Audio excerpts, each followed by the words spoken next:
बड़े यूरिया कारखानों को फिर से शुरू करने के लिए मेहनत की। साथियों, अब तो यूरिया उत्पादन में आत्मनिर्भरता करिए। भारत अब तेजी से लिक्विड नैनो यूरिया, प्रवाही नैनो यूरिया की तरफ बढ़ रहा है। नैनो यूरिया कम खर्च में अधिक प्रोडक्शन का माध्यम है। एक बोरी यूरिया, आप सोचिए, एक बोरी यूरिया को जिसके लिए जरूरत लगती है वो काम हम नैनो यूरिया की एक छोटी सी बोतल से हो जाता है। ये विज्ञान का कमाल है, टेक्नोलॉजी का कमाल है, और इसके कारण किसानों को ये यूरिया के बोरे लाना, ले जाना, उसकी मेहनत, ट्रांसपोर्टेशन का खर्चा और घर में भी जाकर के रखने की जगह, इस सब मुसीबतों से मुक्ति। अब आप आए बाजार में 10 चीजें ले रहे हैं, एक बोतल जेब में डाल दिया, अपना काम हो गया। फर्टिलाइजर सेक्टर में रिफॉर्म्स के हमारे अब तक के प्रयासों में आज 2 और प्रमुख रिफॉर्म, बड़े बदलाव जुड़ने जा रहे हैं। पहला बदलाव यह है कि आज से देश भर की 3.25 लाख से अधिक खाद की दुकानों को प्रधानमंत्री किसान समृद्धि केंद्रों के रूप में विकसित करने के अभियान को आरंभ किया जा रहा है। ये ऐसे केंद्र होंगे जहां सिर्फ खाद ही मिलेगी ऐसा नहीं, बल्कि बीज हो, उपकरण हो, सॉइल टेस्टिंग, मिट्टी की टेस्टिंग हो, हर प्रकार की जानकारी जो भी किसान को चाहिए वो इन केंद्रों पर एक ही जगह पर मिलेगी। हमारे किसान भाई बहनों को अब कभी जहां जाओ, फिर वहां जाओ, यहां भटको, वहां भटको, इस झंझट से भी मेरे किसान भाइयों को मुक्ति। और एक बड़ा महत्वपूर्ण बदलाव किया है। अभी नरेंद्र सिंह जी तोमर बड़े विस्तार से उसका वर्णन कर रहे थे। वो बदलाव है खाद के ब्रांड के समय, उसके नाम के समय, प्रोडक्शन की समान क्वालिटी के समय। अभी तक इन कंपनियों के प्रचार अभियानों के कारण और वहां जो फर्टिलाइजर बेचने वाले लोग होते हैं, जिसको ज्यादा कमीशन मिलता है तो वो ब्रांड ज्यादा बेचता है, कमीशन कम मिलता है तो ब्रांड वो ब्रांड बेचता नहीं है। और इसके कारण किसान को जरूरत के हिसाब से जो गुणवत्ता वाला खाद मिलना चाहिए, वो इन स्पर्धा के कारण, भिन्न भिन्न नामों के कारण और वो बेचने वाले एजेंटों की मनमानी के कारण किसान परेशान रहता है और किसान भी भ्रम में फंसा रहता है।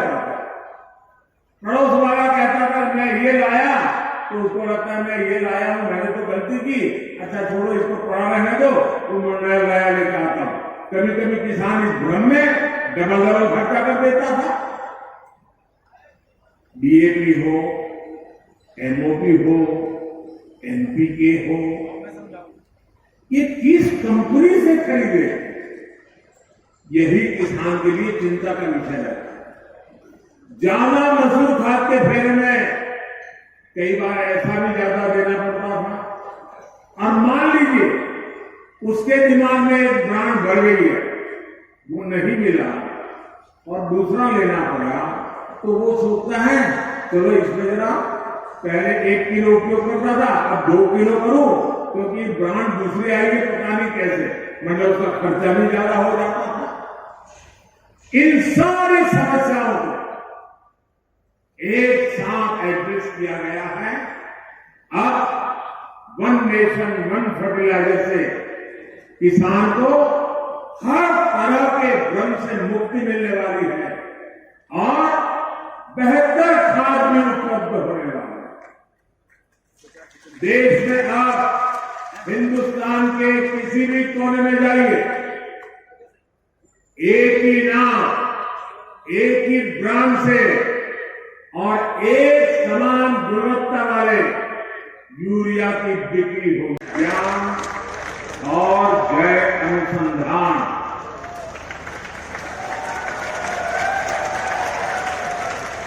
एक प्रकार से ये समारोह इस मंत्र का जीवन स्वरूप हमें नजर आ रहा है।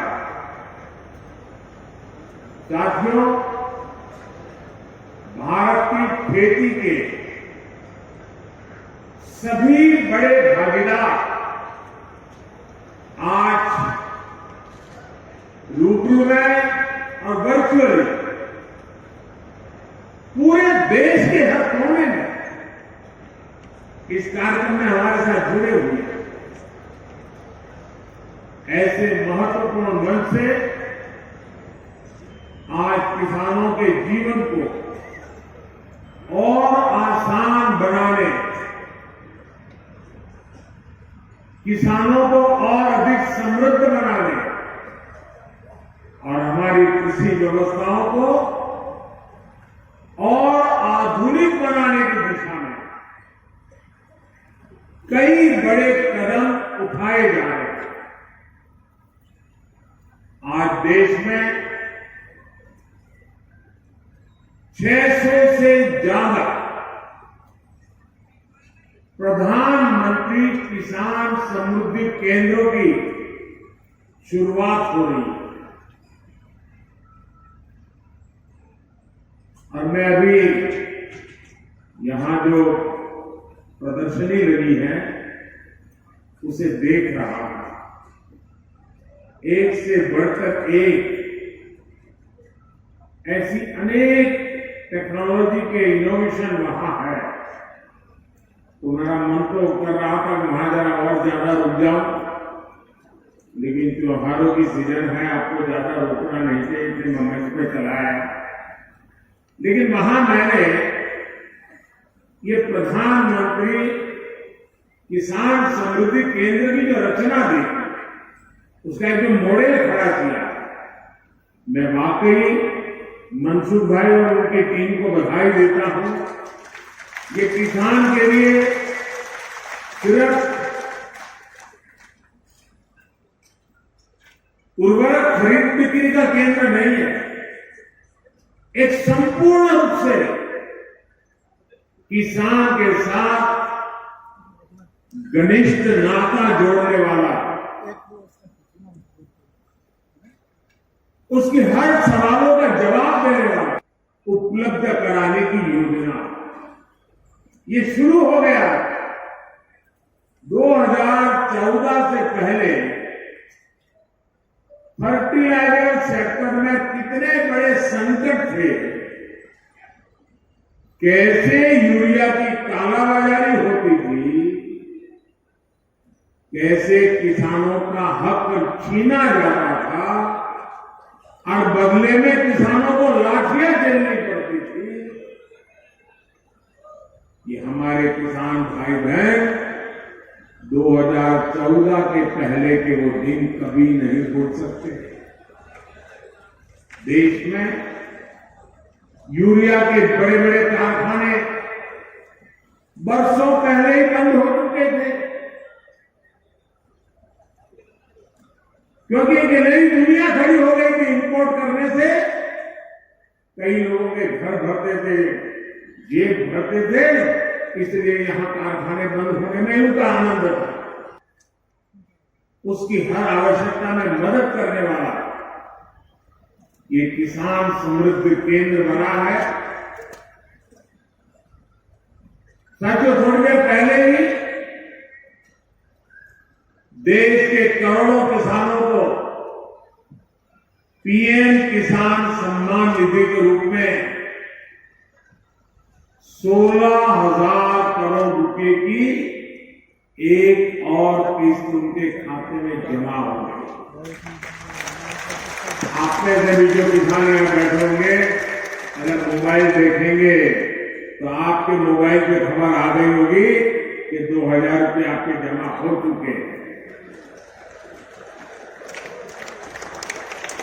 कोई बिचौलिया नहीं, कोई कटकी कंपनी नहीं, सीधा सीधा मेरे किसान के खाते में पैसा चला गया।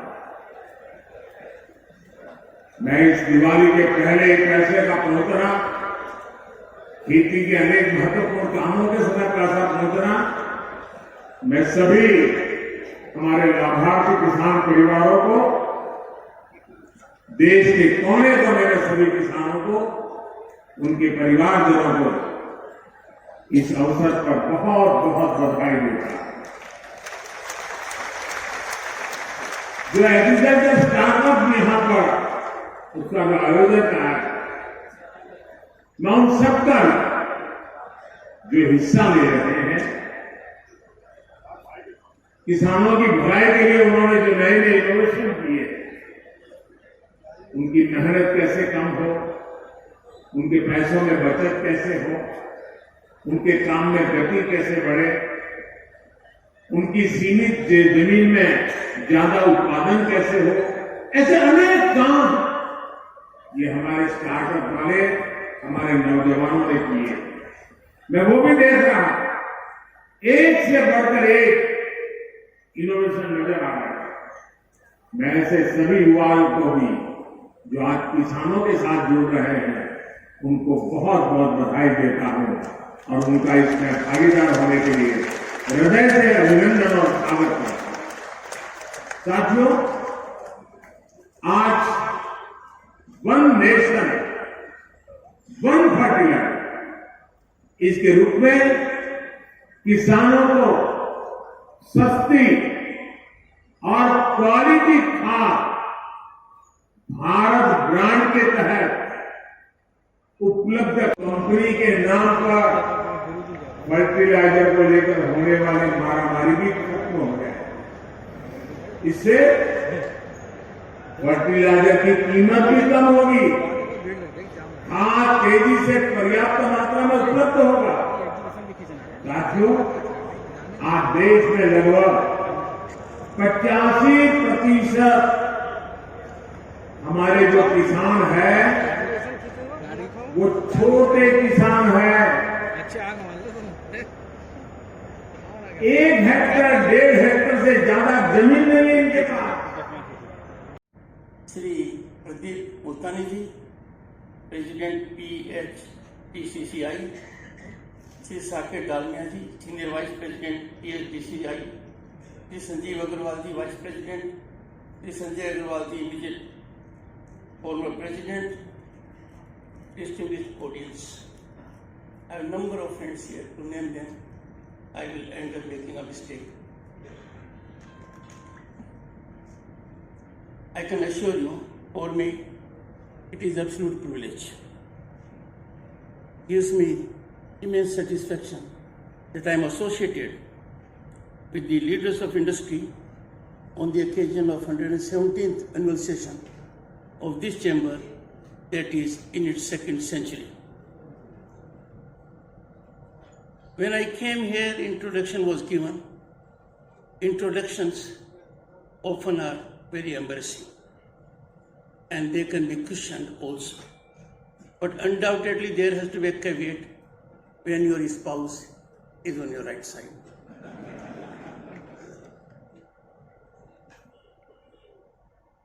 If we go into our historical perspective, our chambers of business and industry have played a key role in our economic upliftment and also in freedom movement. I take this opportunity to urge leading national chambers to pool their talent in a think tank platform so that there is consensual stance on issues that call for addressing by the government and other agencies. If chambers come together, act in tandem and togetherness on such issues, this will be a great guidance also to the government and other agencies. This synergic relationship between industry chambers and government will benefit the society enormously and pave our way to further growth on incremental trajectory. There are not many parallels in the world, I am talking of recent times, to massive infrastructure growth that has transpired in our country in last 8-9 years. Doubling of road networks 10 times, all because affirmative steps that had not been taken for a long time, they were taken with courage, conviction, and in national interest. Economists have indicated, and firmly, based on statistics, that Bharat, the world's fastest growing large economy, as was indicated by the Honorable President, the 5th largest, an honor we got only a few weeks ago. We are poised to be the 3rd towards end of the decade. This could not have happened.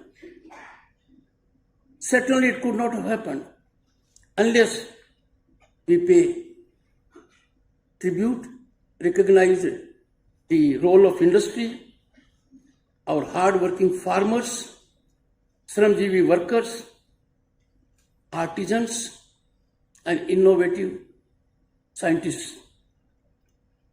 This epochal transformation has impacted lives of millions at all levels, be it rural India or urban India. The economic reform basket and series of out-of-box steps taken by the government have transformed our business ecosystem for the better, and this has resulted in inclusive growth. Growth by itself does not carry much meaning to societal development unless it is inclusive.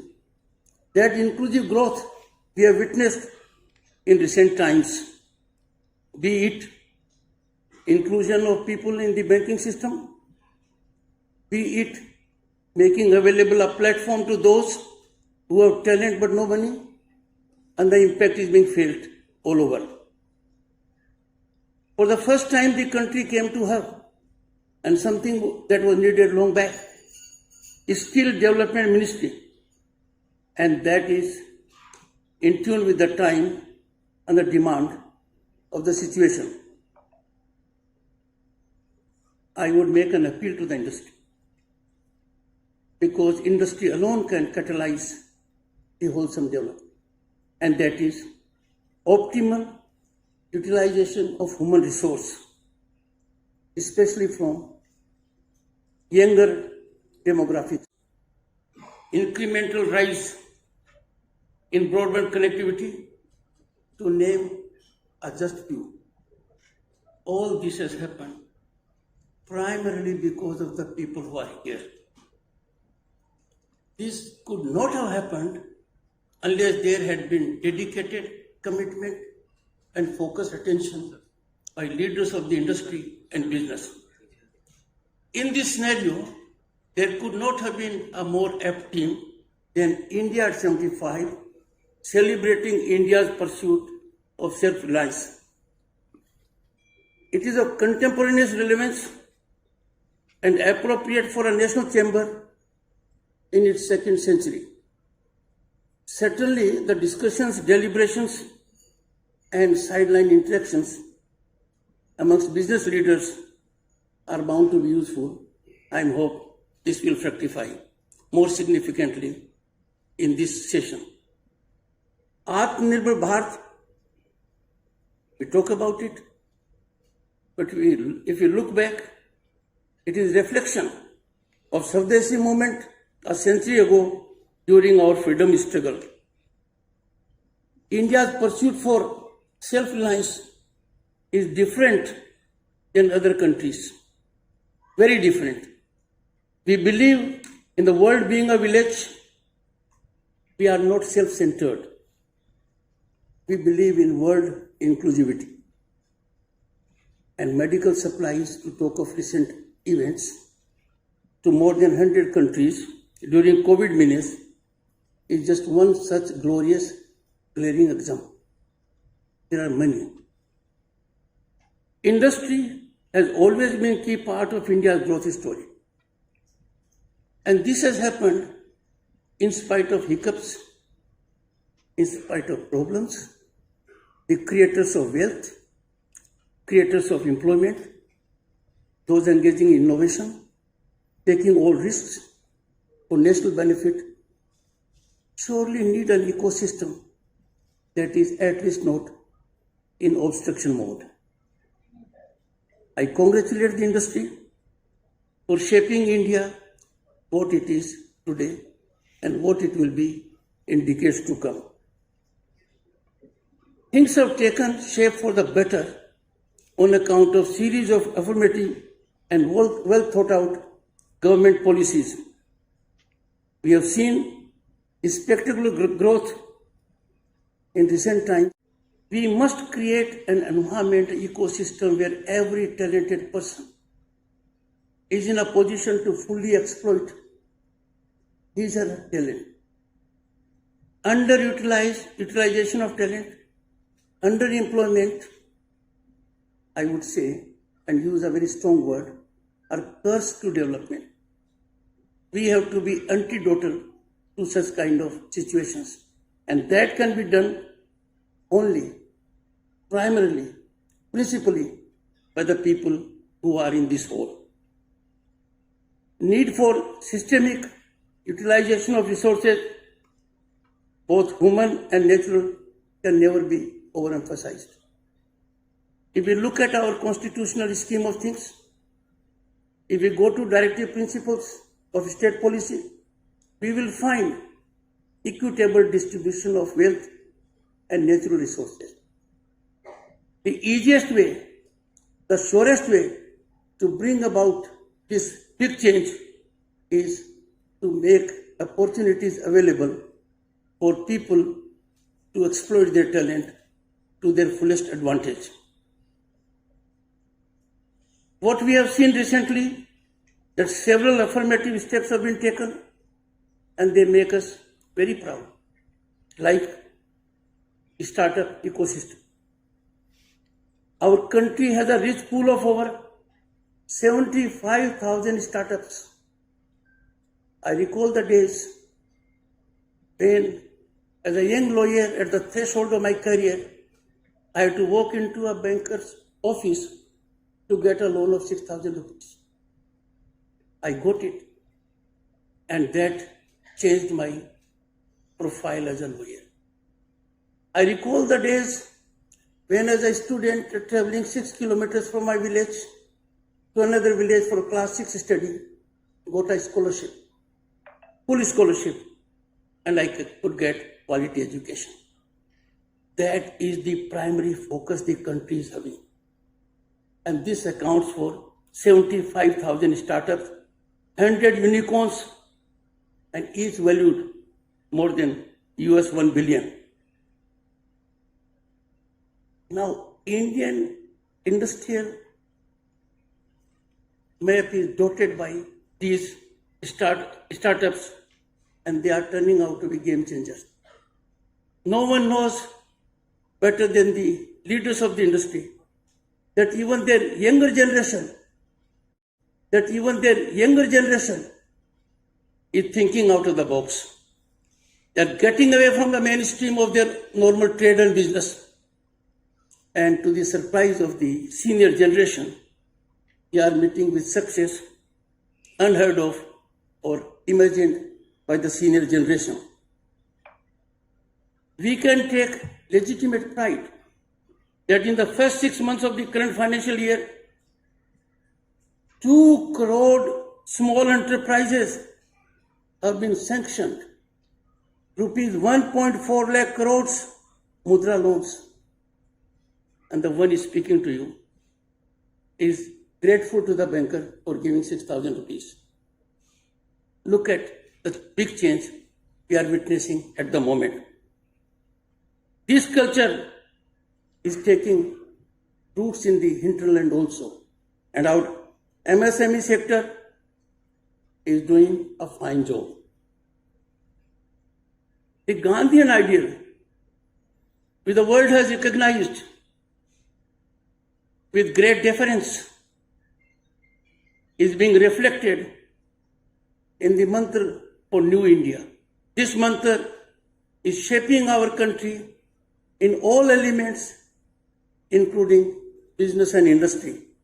Sabka saath, sabka vikas, sabka viswas, sabka prayas. And this is not limited to government. Many of the countries you know more than I do. The growth engine is propelled by the industry and business. They shape the destiny of the country and they act geometrically if the government is in supportive mode. They have been known to be doing things in spite of governmental support. But if support is there, it is geometric. And that is happening in the present system. Gratifying to note that Sabka Prayas has got on one platform to serve the nation at large. Giving back to the society, our ancient tradition has now found statutory space also, and that is CSR. I am sure everyone present here will act in a manner so that rational utilization of CSR to serve societal cause by big projects is undertaken. I have no doubt industry is quite capable, important, and all of you present here, individually and collectively, are well in a position to show these people their place. Look at your hard work, the great ecosystem you have created. If Bharat has fed 80 crore people during the pandemic and continues to do so, it could not have been without efforts of the farmer, Shramjeevi worker, and business and leaders. You maintain the chain intact under most difficult circumstances. How can we countenance someone belittling it? COVID was a menace to humanity. It was non-discriminatory challenge. India is 1.3 billion people. Vaccinating 1.3 billion people twice. The very thought of it will make us shiver. This has been accomplished. Reflect back. Who created the hurdles? Who created an environment of no confidence? Who created that this will not fructify into positive action? Those people have to be held accountable. And there can be no greater accountability than societal accountability. There can be no greater accountability than accountability by one's own peers. I would be best judged by my peers in the legal profession. I therefore appeal to you. We have to step out slightly outside our business commitments. We have to believe and enjoy and relish the unprecedented and paralleled growth story of this country that is known as Bharat. And it is a matter of time when all of us will share it, that we are a world leader. We have been world leader earlier, and we have enough to give to the world. Never in the history you will come across a country that has never nurtured the idea even remotely of expansion. The most recent observation of the Indian Prime Minister, globally appreciated, war is no solution to any problem.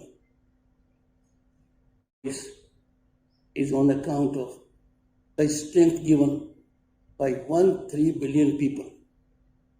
I am sure everyone present here will take note of it and deal with this malaise which is floating and disturbing our growth story unnecessarily and with an agenda that certainly cannot be put in the category of in the interest of the nation or our nationalism.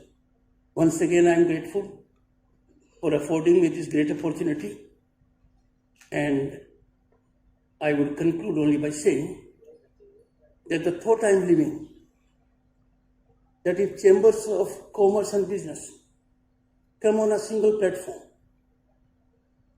our think tank of their own collectively, there is consensual approach, they identify issues to be addressed by the government, you will find in me your foot soldier. Thank you so much. Impact on marine life, on so many other things, including the toxicity which we are suffering as a result. But this cleanup process provides literally the freshness and cleanliness which is so desperately needed. We have identified a large number of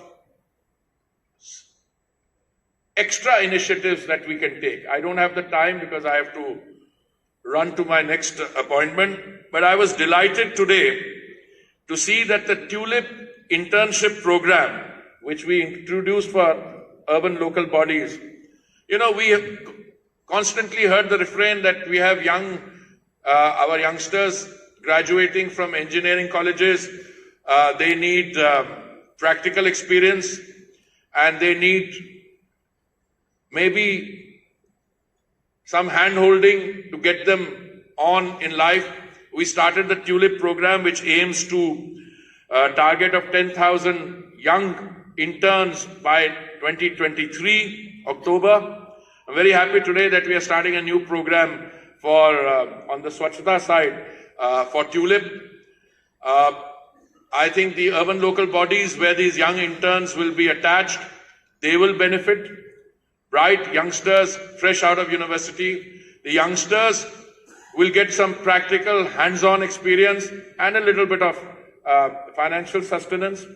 I think it's a win-win situation for everybody.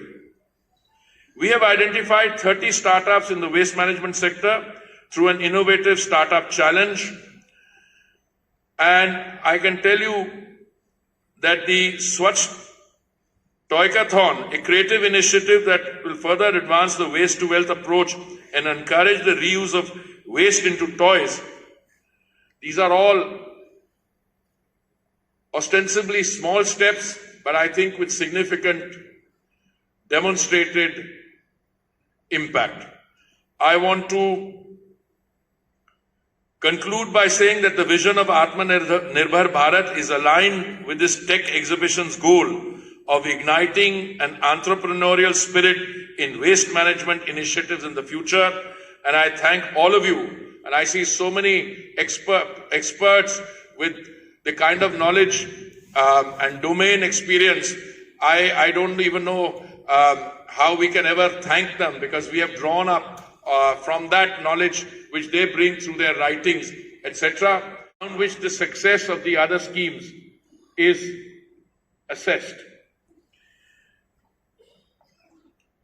It has been a tremendous success, not just because hard infrastructure such as toilets were built, but more importantly, because ground-up capacity building and information, education and communication efforts were prioritized. Much like in the first phase of the mission, we are witnessing record-breaking participation from citizens, including especially the young children and students in SBM2. The innovative Indian Swachhata League, which was held on 17 September 2022, witnessed participation from more than 5 lakh citizens across 1,850 cities. Together, they took up the mantle of cleaning up beaches, hills, public places in their communities.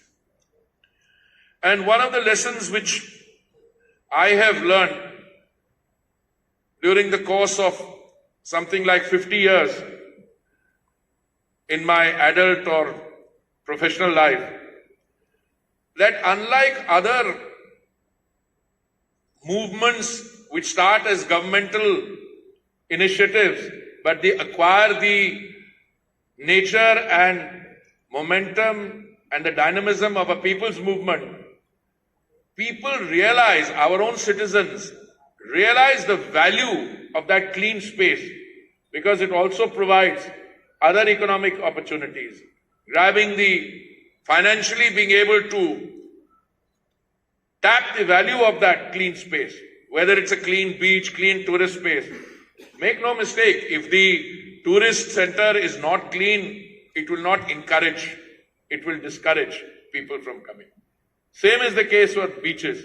I have personal examples of people who have devoted their lifetimes to cleaning the beaches. But now, the efforts of those heroic individuals aggregated and given an institutional push through such efforts of the government as the Honorable Prime Minister's announcement on single-use plastics. You don't know where the impact, for those of us who are familiar with the ecological disasters surrounding us, there are loads of plastic bigger than the size of countries which are taking up ocean space. It's devastating impact on marine life, on so many other things, including the toxicity which and I'm assured by my colleague, the Secretary, that action plans for over 1,000 legacy dump sites, including those in Delhi containing 12.8 crore metric tons waste, have been approved by the Ministry with total project cost of more than 8,000 crore rupees, of which the centre is contributing almost 3,000 crores. Just imagine reclaiming 15,000 acres of prime land. I'm not talking about the land value and what you can do with that prime land. I'm talking about how much we have had to tolerate is too mild a term, suffer as a result of these things. Because no government prior to this, and I can say this with a degree of total confidence, ever applied themselves to core issues of urban rejuvenation as did the Modi government after May 2014. These are schemes conceptualized and designed way before I came on the scene in September 2017. So I want to give, on behalf of all of us, I think a deep sense of gratitude to the Honorable Prime Minister who gave this the highest of priority in terms of the National Urban Mission. I had said a few minutes ago that it was 1916 that Mahatma Gandhi first gave the call for Swachhta. The Honorable Prime Minister followed it up when he became Chief Minister of Gujarat. But when he assumed responsibility in Delhi, our waste processing was still only 14% or 17%. Other steps include waste to compost plants being set up in every city for the processing of segregated waste, wet waste, biomethanation plants and waste to energy plants are being put up in larger cities. A special cell has been set up in Engineers India Limited to provide technical and transactional advisory support to these large cities, and setting up of 1.25 lakh aspirational toilets across the country in every tourist place and public places with high footfall.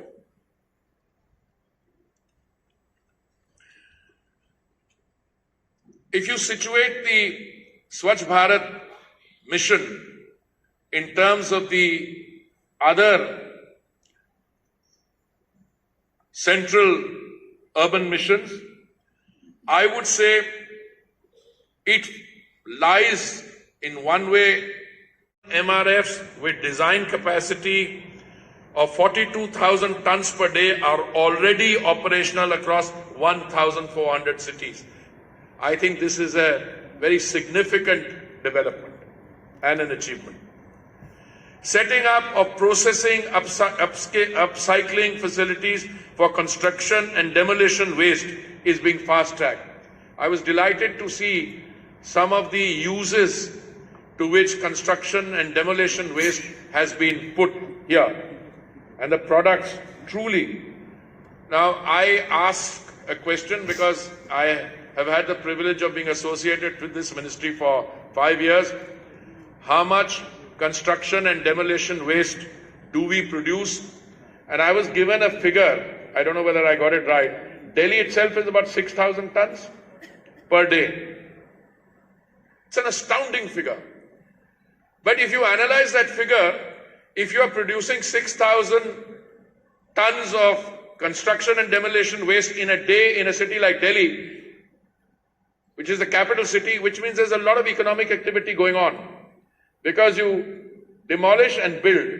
And I think these projects, the Central Vista project, Kartavya Path, a new parliament, the fact Pradhan Mantri Awas Yojana, urban and rural combined, is what, 3 crore unit sanction? I mean, I'm just giving some examples. Now, every time you build, let's say 1,000 units of Pradhan Mantri Awas Yojana, we've done a study, how much of steel do you use, how much of cement do you use, how much, and in what manner does that in turn result in economic activity? I think we need to sit back, draw satisfaction at the fact that we are on the right path, we are doing some things rightly, but also acknowledge that we have to move in terms of processing of waste from the current 73% or so to 100%. We also have to ensure that our cities are totally garbage free. The next listing is the one which I am most at one stage, at one level pleased, at one level थोड़ी चिंता भी है. Lakshya Zero Dump Site Challenge. All legacy dump sites containing 16 crore metric tons of waste and taking up 15,000 acres of prime land will be remediated within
उन्होंने अपने सफर में हमें की है तीसरी मंजिल 2 बदल चिराग तारमा बहारों के सपने मैं दूसरी तेरे आंगन की और फिल्म कटी पतंग से अपने शिखर पर पहुंची. हिंदी सिनेमा में अप्रतिम योगदान के लिए दादा साहेब फाल्के पुरस्कार से सम्मानित आशा पारिक जी. Dada Saheb Phalke for Asha Parek's cinematic excellence. And now I request a very, very old and wonderful Asha ji to speak her mind, her emotions. Ma'am हम आपको सुनना चाहेंगे, सब आपको सुनना चाहेंगे, पूरा देश आपको सुनना चाहेगा.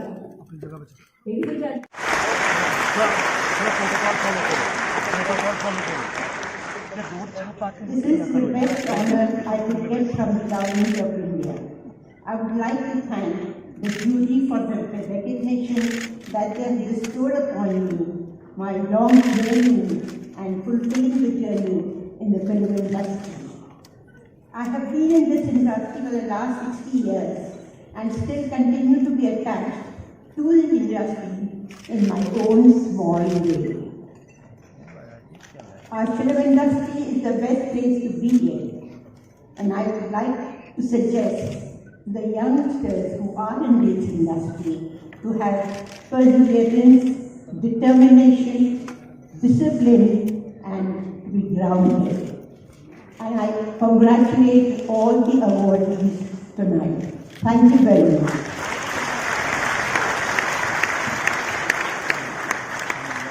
बधाई देती हूँ। मैं जूरी के सभी सदस्यों को सराहना करती हूँ। मैं इंडियन फिल्म इंडस्ट्री से जुड़ी सभी लोगों के स्वर्णिम भविष्य के लिए अपनी शुभकामनाएं व्यक्त करती हूँ।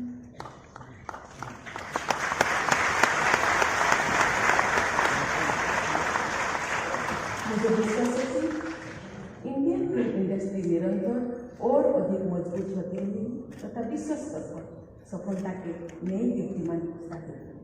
इसी के साथ मैं पुनः आप सबको बहुत बहुत धन्यवाद देती हूँ। जय हिंद, जय सेवियों के इंडस्ट्री हमारे देश में कला की औषधि थी सप्तम शिवम सुंदर। यहाँ शिवम का अर्थ है कल्याणकारी या मंगल। आचार्य भरत मुनि ने नाट्य शास्त्र में नाटक के मुख्य उद्देश्य बताया। उन्हें उनके अनुसार आनंद उत्सव करना, विषाद को दूर करना और ज्ञान से वृद्धि करना नाटक मंचन की परिभाषित प्रयोजन है। मैं मानती हूँ फिल्म के लिए भी ये भी प्रयोजन उतने ही प्रासंगिक है। यह तथ्य उल्लेखनीय है कि दादा साहेब फाल्के द्वारा बनाई गई पहली भारतीय फीचर फिल्म राजा हरिश्चंद्र में सत्यनिष्ठा, त्याग और बलिदान के जीवन मूल्यों का भारतीय संसद में पब्लिक प्रॉपर्टी है क्या और क्या फिल्म एक इंडस्ट्री है। ये हमारी संस्कृति व जीवन मूल्यों की कलात्मक अभिव्यक्ति का माध्यम भी है। सिनेमा हमारे समाज को मजबूती से जोड़ने और राष्ट्र के निर्माण का माध्यम भी है। मैं ये मानती हूँ कि भारतीय आदर्शों और चरित्रों पर आधारित अच्छी फिल्में व्यवसाय की दृष्टि से भी सफल होती। उदाहरण के लिए मैं सन 1982 में प्रदर्शित रिचर्ड आटेनबरो द्वारा निर्देशित गांधी फिल्म का उल्लेख करना चाहूँगी। उस फिल्म से भारत से विश्व स्तर पर भारी सफलता और जीत किए थे।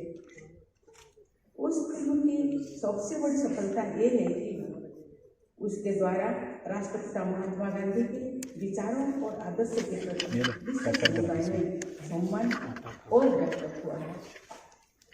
देवियों और सैनिकों आज़ादी का अमृत महोत्सव मनाने के साथ साथ हमारे देश अपनी प्रगति यात्रा में अमृत काल से गुजर रहा है। इस संदर्भ में मुझे ऐसा लगता है कि ज्ञान स्वाधीनता सेनानियों की जीवन गाथाओं से जुड़ी फीचर और नॉन फीचर फिल्मों में दर्शकगण स्वागत करते हैं। अनेक देशवासी ऐसी फिल्मों के निर्माण की अपेक्षा भी करते हैं जिनसे समाज में संवेदनशीलता और एकता को बढ़ाने, राष्ट्र के विकास की गति को तेज करने तथा पर्यावरण संरक्षण के प्रयासों को बल देने। इस संदर्भ में 68वें राष्ट्रीय फिल्म पुरस्कार समारोह में प्रसिद्ध सभी विजेताओं को मैं हार्दिक बधाई। भारतीय फिल्म सिनेमा को असाधारण योगदान देने वाले आशा पारेख जी को दादा साहेब फाल्के पुरस्कार दिए जाने पर मैं उन्हें विशेष तौर पर बहुत बहुत बधाई देती हूँ। आशा पारेख जी ने दर्शकों का असीम प्रेम अर्जित किया। उनकी पीढ़ी की हमारी बहनों ने अनेक बंधनों के वास्ते विभिन्न क्षेत्रों में अपनी पहचान। आशा जी का सम्मान उत्तम महिला शक्ति का सम्मान भी है। फिल्मों का निर्माण टीम वर्क तथा कठिन परिश्रम के बल पर ही संभव हो जाता है। इसीलिए पुरस्कृत शिक्षकों टीम के सभी सदस्यों राष्ट्रीय फिल्म पुरस्कार के संदर्भ में राष्ट्र और फिल्म दोनों की महत्व फिल्म पुरस्कार के साथ साथ इन समुदाय के आप सभी लोगों की एक बेहतर समाज और राष्ट्र के निर्माण में प्रमुख भूमिका है। मुझे बताया गया है कि स्वाधीनता के 75 वर्ष पूरे होने के उपलक्ष्य में पिछले वर्ष नवंबर में हुई international film festival of India में विशेष आयोजन किया। अगली पीढ़ी के सिनेमा के प्रतिनिधि के रूप में 75 युवा प्रतिनिधियों को अनेक गतिविधियों से जुड़ने का अवसर देकर प्रोत्साहित किया गया। इंडिया एट 75 के बैनर तक सन 1948 से 2019 तक देश की 18 चुनी हुई फिल्मों का प्रदर्शन भी किया गया है। ऐसे प्रयासों से भारतीय फिल्म की अब तक की विकास यात्रा का परिचय प्राप्त होता है। साथ ही भारतीय सिनेमा की विश्व स्तरीय प्रतिष्ठा का मार्ग भी प्रशस्त होता है। आज के पुरस्कार समारोह सहित ऐसे सभी प्रयासों के लिए मैं सूचना एवं प्रसारण मंत्री श्री अनुराग सिंह ठाकुर जी और उनकी पूरी टीम तथा टीम इंडस्ट्री से जुड़े सभी लोगों ने सराहना की। देवियों को सजन ऑडियो विजुअल माध्यम होने के कारण फिल्म का प्रभाव अन्य सभी कला माध्यमों की अपेक्षा अधिक व्यापक है। प्राचीन काल से नाटक सबसे अधिक If that can be done, I think we can truly revolutionize the future of India and the possibilities for our export sector to grow much faster. On brand, you also talked about missions supporting. Incidentally, the Honorable Prime Minister has already given a KPI to all the 200 odd missions in the country, or 190 odd missions, that they will be assessed for their performance on the 3 T's: trade, technology and tourism. So already missions are under directive that they have to support our exporters of goods and services, help you get new opportunities, new business leads into those countries. They have to help attract new technology to India, and they have to support your efforts, or those of you who are involved in tourism, to get more tourists coming to India. So these 3 T's are already a part of the mission's KPIs, and therefore I would urge all of you to start engaging with our missions. And should you face any difficulty anywhere, please let our ministry know. Commerce Ministry will be happy to facilitate any engagement you wish to expand with the missions. You spoke about the shipping costs. They were certainly high during the COVID period for some period of time. However, before that, for years and years, there were lows. Remember, a regulator can affect you both ways. Sounds very good when the prices are high to talk about control, to talk about regulation. But when they were selling below cost, when ships and shipping was available below cost, then the same regulator would have to allow the shipping company to charge you based on the assessment of costs. And at that time you would all cry that we are uncompetitive because we have to pay more for shipping compared to the other countries. Point 1. And point 2, it is in that same period of high shipping costs that our exports were the highest ever. That's because shipping cost was high for everybody.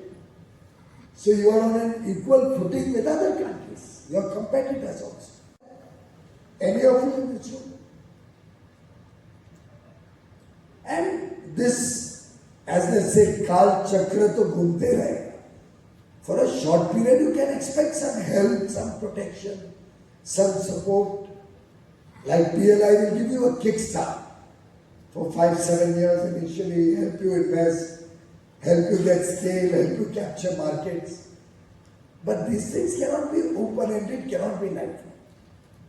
Every industry will have to compete, every industry will have to stand on its own advantages.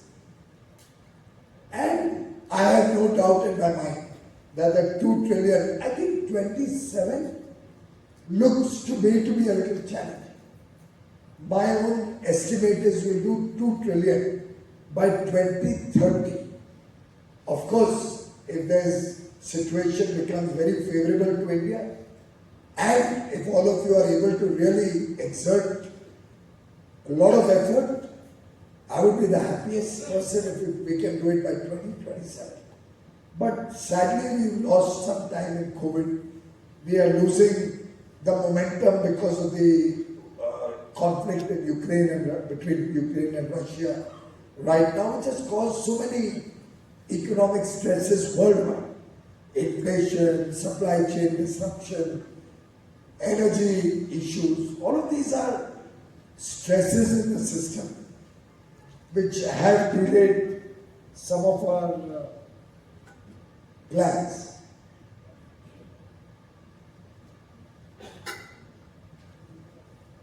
My estimate is that if goods were to grow at about 12% CAGR in dollar terms,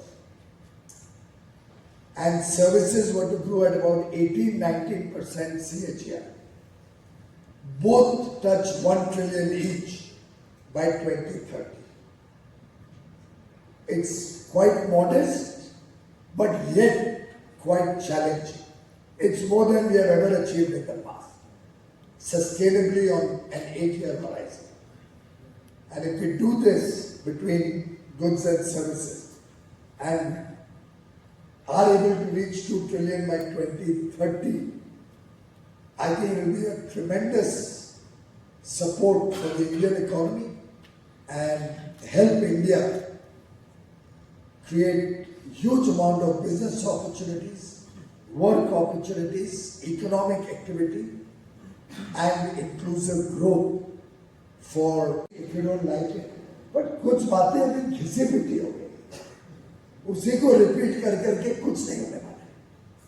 और ये बात मैं पहली बार नहीं बोल रहा हूँ, मैं भी रिकॉर्ड की तरह ये बात 10, 12, 15 बार बोल चुका हूँ। मारूद को मालूम होगा कितनी बार ये बात मैं समझा चुका। अब फिर भी आपको लगाना है रेगुलेटर, तो मैं रिक्वेस्ट करूंगा रेगुलेटर लगाने के लिए। But you be prepared and don't come and cry when the shipping is going below cost. Then why India has to pay more for shipping? So it's a sword that cuts two ways. And I would urge you, learn from the IT experience. IT sector success, and they tell me, I'm not from that industry. They tell me a part of their success, good part of their success, is because they kept the government out of their business. They are focused on their business. They don't want government clutches. They don't want government support. They are growing 20% without the involvement of the government. Few sectors occasionally come to us, hotels and this and that, for a little small support. A relatively smaller subset of the industry. But believe me, my own journey as a minister in 8.5 years, my learning is that our industry, the moment it is allowed to fly, the moment the clutches are removed, the moment they are allowed to be on their own and succeed based on their competitiveness, the quality of service, the Indian ecosystem, which includes trust, rule of law, a decisive, strong government, the strength of democracy. I think these are the areas which will help us capture larger markets. And then certainly be a few sectors where we will not be competitive. every country cannot do everything. Let us focus on where we have a comparative advantage. And don't depend on these clutches which will never make our industry competitive and which can never be good for the nation and its consumers.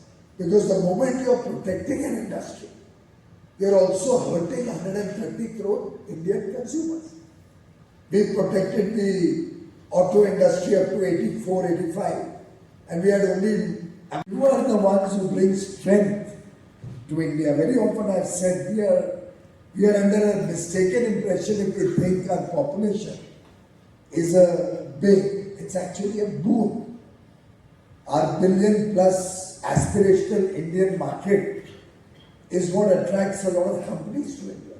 It brings economies of scale, it brings opportunity, and helps us become, in the years ahead, some people say the next decade will be India's, some say 2 decades will be India's. We've also had somebody say the next century will be India's. And it doesn't come just out of the blues. It's a well thought of, well articulated, well researched and well analyzed point of view that many world leaders are today expressing. And therefore, the role of friends like you, well-meaning exporters, organizations like CII, acting as a bridge between government and exporters to understand each other, to be your voice, share your suggestions and ideas with us is extremely important. And therefore, I must thank all of you for organizing this day-long discussion. I have noted with interest all the points you have flagged off. Very often we are seized of many of these in dialogue with many EPCs or industry associations, but I'm sure the inputs you have flagged off today will be extremely important in our work going forward. As regards the MRAs which you flagged off, I'm finding very little traction in many parts of the world to enter into MRAs.